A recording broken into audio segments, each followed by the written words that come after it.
today's session over the design of circular water tank with rigid base. Okay, so before going to this, I would like to have a discussion over the previous session.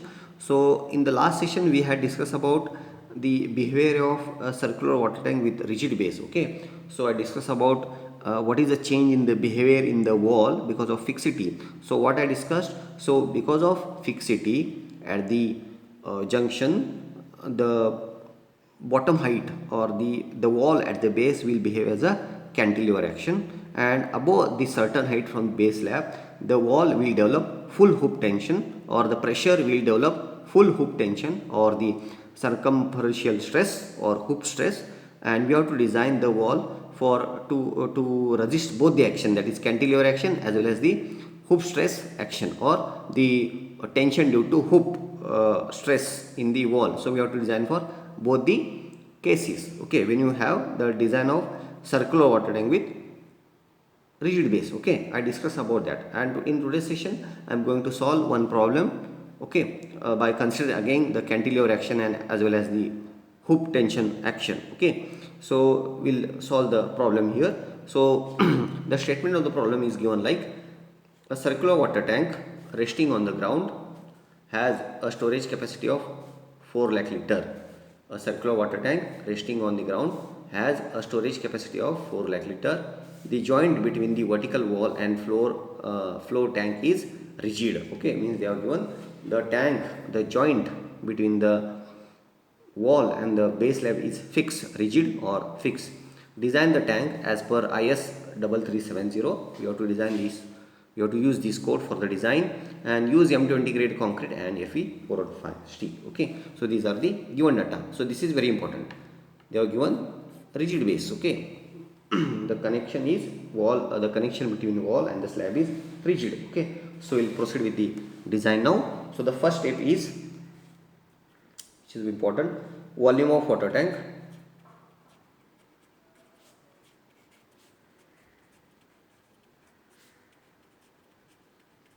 Volume of water tank is divided by 1000.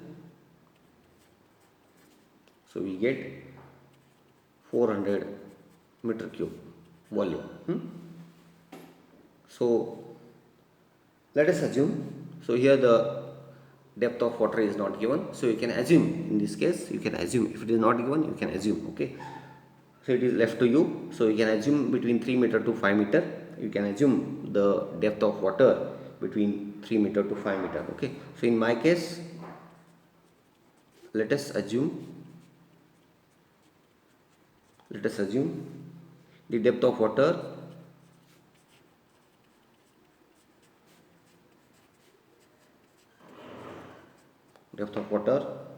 tank H is equal to 5 meter. Depth of water tank H is equal to 5 meter. Okay, so therefore floor area equal to 400 divided by 5 meter. Sorry, I have assumed 4 meter. Sorry, please make a correction here. 4 meter. Okay, 400 divided by 4. So we'll assume area. So we'll have the area of 100 meter square. 100 meter square. Then we have next. Therefore, diameter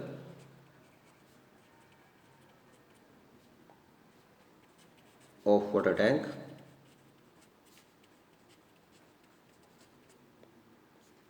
A is equal to pi d square by 4. So we get D from this 11.28 meter. So I'll have 11.3 meter. We'll have the diameter of water tank is 11.3 meter. So we'll have the diameter of water tank as 11.3 meter and height of the water will be 4 meter. Okay. Then next we have, next is also approximate thickness of wall, also approximate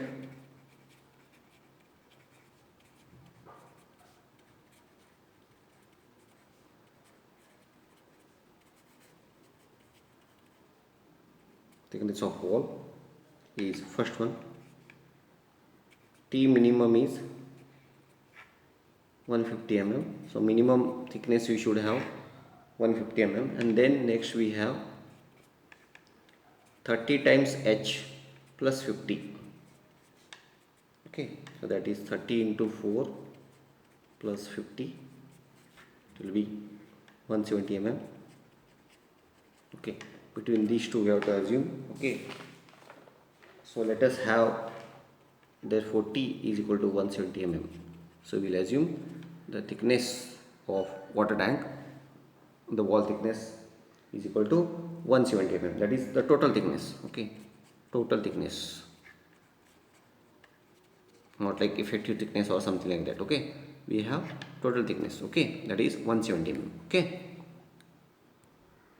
Okay, now again the important thing, now you have to refer IS 3370 for the design part, which is mentioned in the question. Okay, so for that we should have the different coefficient. Okay, for example, we have to use a bending moment coefficient, shear force coefficient, then also the hoop tension coefficient from IS 3370. So for that, okay, so we have to refer IS 3370 part 4. Okay, you have to refer part 4 that. Okay, you have to refer this IS 3370 part 4. So for that, for the calculation of bending moment coefficient, shear coefficient, as well as the hoop tension coefficient. Okay, so as I told you, I'll remind once again, because of the fixity, the wall will behave as cantilever action as well as the for hoop tension action. Okay, so we have to design for both, that is for movement and as well as for hoop tension. So we have to refer the coefficients from IS 3370 part 4. So for that we should have now we should have the value of h square by dt. We should have this value, that is the ratio of h square by dt. Okay, from this we have to get the coefficients. Okay, I'll tell you how to get those coefficients from IS code. Okay, so for this, for the coefficient we should have this ratio, that is h square by dt. So 4 square divided by dt. D is diameter 11.3 and the thickness is 0.17. Okay, so from this we get this ratio h square by dt as 8.32. So we'll have one by one. So first, from IS, now from IS 3370, the coefficient for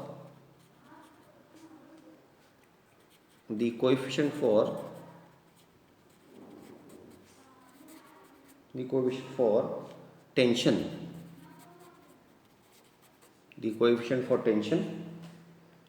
in cylindrical wall,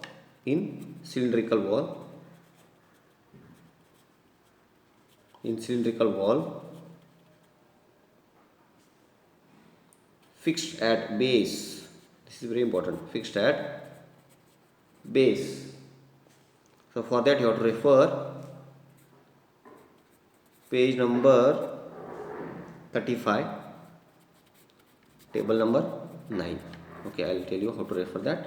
Okay, so from this ratio you have to find out the coefficient of tension, means for the calculation of hoop tension. For the calculation of hoop tension we should have the coefficient for tension. Okay, so that we have to refer from page number 35 of table number 9. Okay, page number 35 of IS 3370, table number 9. I'll show you how to refer that. Okay, so here you have to go IS 3370 part 4 1967. Okay, so as you know that we are designing with working stress method, so it will be a very old code, that is 1967. The year of code is very old, that is 1967. Okay, so IS 3370 part 4. Okay, now if you go to this code, you have to go to page number 35. So this is the page number 35 I have. So this is page number 35. Okay, you can see here. Okay, this is the page number 35. And here the title of the table, here it is given. The title of the table is tension in circular ring wall fixed at base, okay, and free at top and subjected to triangular load. So this is very important.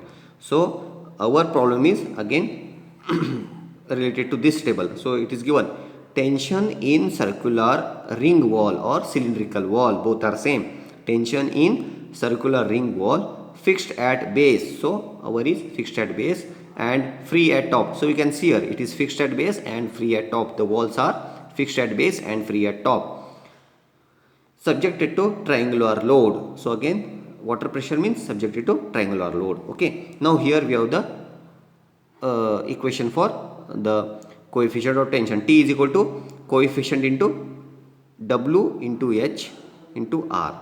W into H into R. K, that is W into H into R. Okay, so here we have to find out this, that is coefficient. Okay, because we have to find out T equal to this, and we know W, we know H, we know R. Only one thing we have to find out, that is what? That is coefficient. Okay, so here if you refer the table, okay, the first column it is mentioned the ratios of h square by dt, the ratios of h square by dt, here it is mentioned. Okay, so I will show you that. So here, yes, so this is the first column for the ratio of h square by dt. Okay, then we have the height coefficient at point 0, 0.0h, 0.1h, 0.2 and so on up to 0.9. So here what you have to do, so for each column you have to check the values. So our value, let us consider it is between 8 to 10 because our ratio is 8.32, so it is between 8 to 10. So we have to check these values, you have to check these values. Okay, so for 0.0h this value, 0.1h this value, and so on. You have to check here value. For 0.5h it is 0.534, 0.6h it is 0.575, 0.7 it is 0.53. Now one thing you have to observe here, where the value is increasing, at which particular height, whether it is for 0.6h or 0.7h. So now you can see the 0.4h it is 0.44, 0.5 it is 0.53, 0.6h it is 0.575, then 0.7h it is 0.530. Means here if you see at 0.6h the value is maximum. Okay, it is increasing, again it is decreasing, and so on, it is decreasing again. Okay, so it is the maximum value at 0.6h. so both the values, for because you have to interpret between 8 and 10. So what you have to observe, which is very important, for 8h, so for the ratio h square by dt it is 0.575, and here it is 0.534, and here it is 0.530, means it is maximum at 0.6h for both the values. Okay, now you have to pick this value, you have to pick this value. Okay, you have to pick this value. Okay, so now we'll note down this. Okay, you have to interpolate, or you can directly note down, or you can interpolate. So the ratio of h square by dt, with respect to that we have to note down the value, and please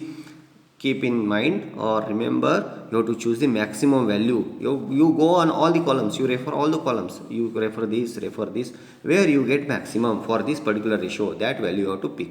Okay, so we have to pick between 8 to 10, so that is 0.575 and 0.608. we have to interpret between these two for getting 8.32, for getting the ratio of 8.32. okay, understood? So we'll note down the values. Okay, so the hook tension is given by T is equal to, by again code, which is given by C into W into H into R. Okay, this is the formula. So for hook tension, this is very important. Okay, so for that, therefore, coefficient calculated at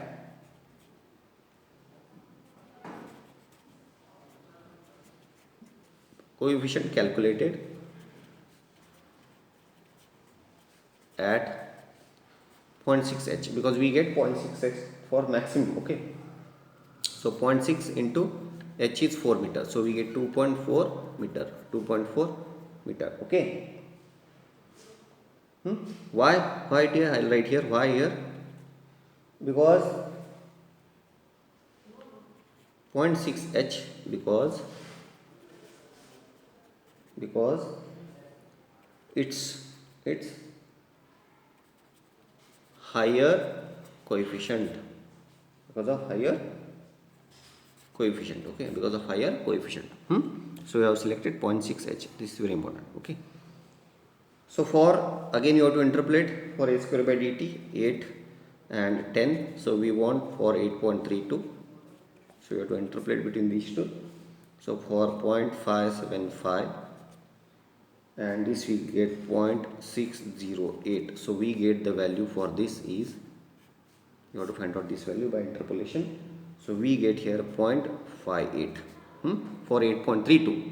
For 8 point, for 8 here it is 0.57 and for 8.32 we got 0.58. Okay, so therefore maximum hoop tension,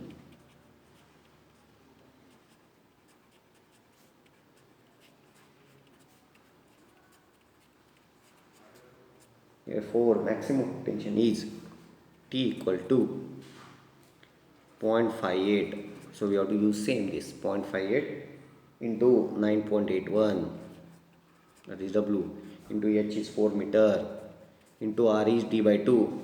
The R is D by 2. So D is 11.3 divided by 2. So after this we get the value of hoop tension is equal to 128.4 kilonewton per meter. So this is the tension developed. Okay, kilonewton per meter. Okay, so what does it means? See, we have checked with all the levels. Okay, I'll show you once again. So here, okay, so for 0.0h, 0.1h, it is increasing. Means at bottom height, if you see the values here up to 0.2h, at the bottom height, the wall behaves as a cantilever actions. That's why the values are very less here. But if you move towards the mid of the wall, okay, we have the maximum hoop tension. Means at the base, at the junction, the wall behave as a cantilever action. So that the same thing what I discussed in the first session of circular water tank with fixed base. Okay, the next we have similarly the next second one. So this first we have calculated hoop tension, then next we have to find out the movement. Okay, similarly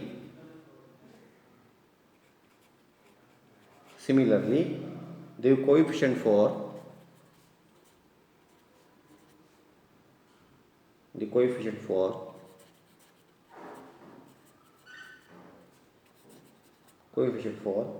movement in the cylindrical wall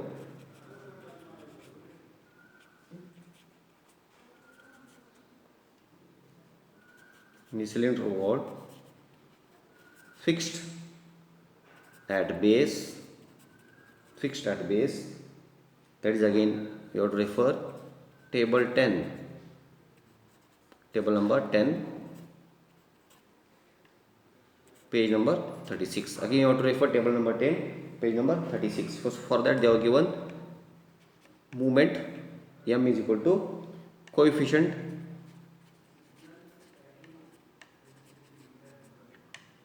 into h cube. So this is the equation you have to use, coefficient into h cube. So that I will show you how to refer table number 10. Okay, now if you see the table number 10 here, page number 36. Okay, if you see table number 10, page number 36. Okay, so here it is given moment in the cylindrical wall. Getting it? Moment in the cylindrical wall, fixed base, free top and subjected to triangular load. Okay, so here it is given moment is equal to coefficient into WH cube. Same you have to write. Now we have to find out this coefficient. Okay, so again what you have to do? Again you have to refer this h square by dt. So you have to interpolate between 8 and 10 because our value is 8.32. Okay, then again you have to check, so on. You have to go and check. If you go towards, yes, now this is very important. You can see here we get maximum. These two values you have to note down. At 1h you will get the movement. Okay, means movement for cantilever action. This movement, why you are calculating this movement? Because for cantilever action. Okay, so that is these two values you have to note down. Okay, now we'll note down and we'll have the interpolation. Okay, so here for 8 and 10, so you have to interpolate between 8.32. So I'll write here So for 8 it is 0.0146, and for 10 we have 0.0122, and for 8.32 you have to interpolate. So after interpolation we get here 0.014. So this is the final value after interpolation, and same you have to use here, 0.014 into h cube, that is 4 cube. Sorry, w, here you have to gamma w into h, yes, gamma w, so that is 9.81. So this should be gamma w into h, coefficient into gamma w into h. So coefficient into h cube, that is into gamma w. So we get here 8.78 kilonewton meter. So this is m, we got the movement. So we got hoop tension, then we got movement. So hoop tension for the middle part of the wall and the movement for the bottom part of the wall, because it will behave as a cantilever action. Okay, understood. Then we have next for shear at base, because you have to refer shear, tension and movement both. Okay, now we'll refer for shear. Okay, so again this. So if you refer table number 11, shear at base of cylindrical wall, it is given the shear V is equal to coefficient into W square for triangular, PH for rectangular and M by H for movement at base. Okay, so these are the formula. So our is triangular, so we have to refer this coefficient into W square. Okay, coefficient into W square. Now again we have the first column, that is h square by dt. Are you getting h square by dt? Then we have triangular load, rectangular load, okay, then the movement and other things. Okay, so here we have to refer this, that is the triangular load at fixed base, fixed base, hinged base and movement they are given. So we have to refer this triangular load, fixed base, and you have to refer these two, that is 8 h square dt 8 and h square by dt 12, again 10. So you have to interpolate. So you have to refer for h square by dt is equal to 8 and h square by dt is equal to 10. So you have to interpolate between these two to get the value of our value, that is for 8.32. okay, so we'll note down these values. Okay, because our is triangular load, so we'll note down these two values. Okay, so here it will be h square by dt, and here we get the coefficient c. So for 8 and for 10, so for 8 we have 0.174 and for 10 we have 0.158. okay, so we have to get the value for 8.32. so we get the value for 8.32, here it is 0.171 coefficient, 0.171. okay, so this is nothing but c coefficient. okay, so therefore the maximum shear V is equal to, it is mentioned, c into gamma w into h square, c into gamma w into h square. okay, so c here it is 0.171 into gamma w is 9.81 into h square is 4 square. okay, 4 square. So we get V is equal to 26.81 kilonewton. So this is the shear we got, shear acting over the wall. okay, now we have to start the design. So we got the forces acting in the tank. Now we have to start with the design part. okay, understood how to get the design forces now? So we have to refer, first of all you have to find out the ratio of h square by dt. You have to find out the ratio of h square by dt, and with respect to that we have to refer table number 9, table number 10 and table number 11. So for table number 9 you have to refer for hoop tension. okay, and table number 10 you have to use to calculate movement, and the table number 11 you have to find out the shear at base. okay, table number 11 to find out shear at base, and with respect to this, by referring all those tables you have to find out the forces acting in the tank, acting over the walls of circular water tank with fixed at base. okay, so We'll stop here. We'll continue in the next session for the other calculation. Okay. Thank you. Thank you. Thank you very much.